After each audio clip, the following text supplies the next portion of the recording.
महायुती सरकारमध्येही घोटाळ्यांचा प्रयत्न होत असल्याचा धक्कादायक आरोप किरीट सोमय्या यांनी केलाय।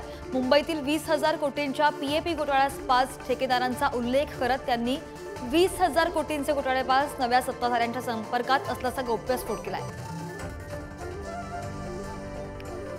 2019 मध्ये उद्धव ठाकरेंमुळे भाजपने आपलं तिकीट कापलं आणि मुद्दाम अपमान केला असा आरोप किरीट सोमय्या यांनी पुढारीशी बोलताना केलाय। आपण केलेली तडजोड ही पक्षाची निष्ठा जपण्यासाठी होती असं सुद्धा सोमय्या यांनी म्हटलंय।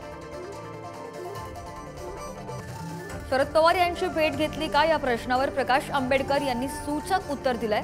आम्ही आता एकत्र येणारच आहोत आणि त्यामुळे भेटीगाठी होत राहतील अशी प्रतिक्रिया त्यांनी दिली आहे। नाशिक जिल्ह्यात 1088 गावांमध्ये दुष्काळ परिस्थिती निर्माण झाली आहे। दुष्काळाची परिस्थिती दिवसेंदिवस भयावह होत असून वार्षिक सरासरीच्या 40% पर्जन्य तूट निर्माण झाली आहे। मराठा आरक्षणाची लढाई आता दिल्लीत देखील होणार आहे। 13 जानेवारीला दिल्लीमध्ये मराठा महासंघ, जाट महासभा आणि गुजर मराठ्यांची बैठक पार पडणार आहे। या बैठकीत आंदोलनाची पुढची दिशा ठरवली जाईल। संभाजीनगरमध्ये अंगणवाडी सेविकांनी धरणे आंदोलन पुकारलेलं आहे। मानधनात वाढ करण्याच्या मागणीसाठी अंगणवाडी सेविका आक्रमक झाल्या। संभाजीनगर परिषदेसमोर अंगणवाडी सेविकांनी हे आंदोलन केलंय। राज्यभरातील रेशन दुकानदार आजपासून संपावर आहेत। कमिशन वाढवून देण्याच्या मागणीसाठी दुकानदारांनी संप पुकारलाय।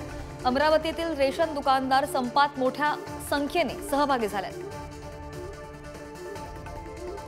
नवीन वर्षात राज्य सरकारने वीज दरवाढीचा निर्णय घेतलाय। त्यामुळे घरगुती वीज ग्राहकांवर दरमहा 10 ते 65 रुपयांचा वीज दरवाढीचा बोजा वाढणार आहे। सर्वसामान्य मध्यमवर्गीय वीज ग्राहकांसाठी ही दरवाढ दरमहा 25 ते 45 रुपये असणार आहे।